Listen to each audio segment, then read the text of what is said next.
Hi there, everyone. Thank you for joining us for KREM 2 News at noon. I'm Brandon T. Jones in for Laura today. We do want to start things outdoors, going out to meteorologist Thomas Patrick with a check of the forecast. Thomas, you're tracking another day of some active weather. What are things looking like out there?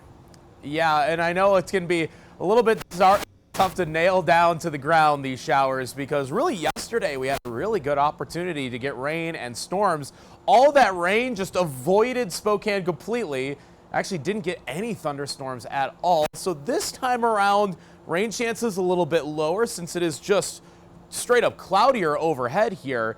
But we already got a shower earlier on this morning here in Spokane. But the coverage of these scattered showers certainly is less right now compared to about 24 hours ago. But still, you might find a bit of rain coming out of the clouds overhead. This little rain droplet somewhere along Highway 195 between Spokane and Malden and Rosalia areas, but it is certainly going to make that small stretch of the road wet at the moment. You look off to the north, and this is actually the region of the inland northwest that is most likely to get these scattered showers through the day today anyways. It does look like it's in the mountain ranges somewhere along Sherman Pass and just to the west of both Bonners Ferry and Sandpoint. So while it might not be hitting any of the cities in particular, those showers could certainly slip off the mountainsides and hit some of those communities. So we'll be watching that on top of the radar all day long. As for your current temperatures, a bit warmer for central Washington, 67, and a bit sunnier in Moses Lake versus a much cooler 51 and cloudy in Coeur d'Alene at the moment. We're still in the 50s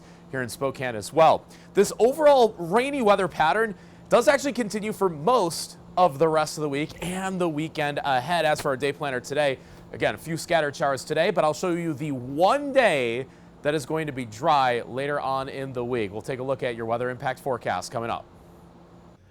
Thomas, we'll check back in with you here pretty soon. Now turning to some developing news. Spokane police are investigating a deadly shooting on Spokane's Lower South Hill. 2 people died in the shooting. Now, investigators are still trying to figure out why it happened. This all unfolded last night near the Hart Terrace Apartments, not far from South Ray Street. Spokane police say just after 5 p.m., multiple 911 calls came in for a man holding a knife at the apartment complex. When they got there, officers found 2 people hurt in the parking lot. Officers tried to perform life-saving measures, but both individuals died. We spoke to a neighbor who lives nearby. The police cars came, and then fire trucks came, then a couple of ambos came, and and everybody was pulling their weapons out and running up. So I figured, well, it's time to go in the house. Are trying to find out what led up to the deadly shooting. They're asking for anyone who witnessed the situation or may have some surveillance footage to call Crime Check. That number's right there on your screen.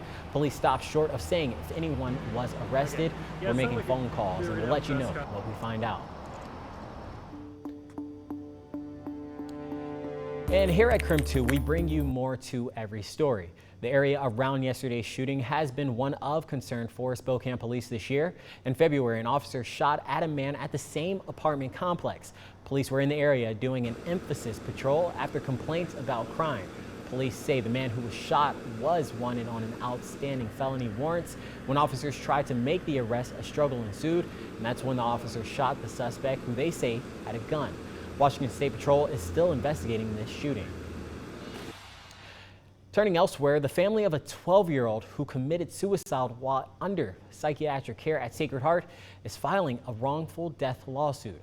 According to the suit filed by the 12-year-old's mother, back in April, her daughter was admitted to Providence for inpatient psychiatric care. The lawsuit states that in the weeks before her death, the hospital removed the healthcare worker assigned to her, the video monitoring system from her room, and failed to properly utilize the door alarms. The suit states the 12-year-old escaped her room and jumped off the hospital's parking garage. Attorneys are asking that Providence pay for the funeral along with pain and suffering on behalf of the family. KREM 2 reached out to Providence for comment, but the hospital said it does not comment on pending litigation. Wildlife officials are investigating after a hunter shot and killed a grizzly bear in North Idaho. The hunter said they mistook it for a black bear and self-reported the shooting. This happened last week in Bonner County near the Priest Lake drainage. A grizzly bear conservation group says one accidental death can cause a ripple effect for future population progress. Happening today, the Spokane Public Schools Board is expected to vote on whether to send a new bond proposal to voters. The bond is part of the Together Spokane initiative, which partners SPS and Spokane Parks and Recreation. Spokane Public Schools is proposing a $200 million 20-year bond, while Parks is asking voters to approve a $240 million 20-year levy. Combined, they could help fund more than 200 projects in Spokane. Well, today is Bike to Work Day in the city of Spokane, and during Up with KREM this morning, I got to pedal across the city and take in all of its beauty. The city celebrated this morning with a bike ride on the Centennial Trail to City Hall. Last month, Mayor Lisa Brown and city council members hosted a press conference focused on initiatives to keep our roads safe. That included changes at the intersection of Main Avenue and Post Street, where drivers are no longer allowed to turn on red lights. I had a chance to talk with the mayor this morning. Well, I'm just going to say more to come. We've got a great plan, 27 by 27, 27 more miles of bike lanes coming to the city of Spokane. And well, that's got the last question for you really quick, is that, I rode the Centennial Trail this morning. We got on the Ben Burr Trail. This is something that is pretty unique, it feels like. How special is it to have this beautiful area here in Spokane to be able to get around, our community? We're a biking mecca, and hey, we can bike all the way on the Centennial Trail to Coeur d'Alene. So this is multi-state even, and it's going to just continue to grow. So if you missed riding today, don't worry. This is actually Bike to Work Week and National Bike Month, so you have plenty more opportunities to take a ride. Looking ahead to tomorrow, driver's licensing offices in Kootenai County will be closed along with concealed weapons permit offices. They'll be doing some mandatory trainings. The offices will reopen Friday for normal business hours. So if you have something you urgently need at the driver's licensing office or the concealed permit office, you'll need to go today or wait until Friday. The Kootenai County Sheriff's Office says you should use the Q-List app to schedule appointments in advance. National news now. President Trump has arrived in Qatar for the second leg of his Middle East trip. Before leaving Saudi Arabia, he met with the new president of Syria, a former Islamist militant with ties to al-Qaeda. Natalie Brand has more on the meeting. President Trump's meeting with the new president of Syria is the first face-to-face between leaders of the two countries in 25 years. From Riyadh, the president headed to Qatar to lock in new defense agreements and a big order for Boeing jets. President Trump touched down in Qatar, greeted with an elaborate arrival ceremony at the royal court.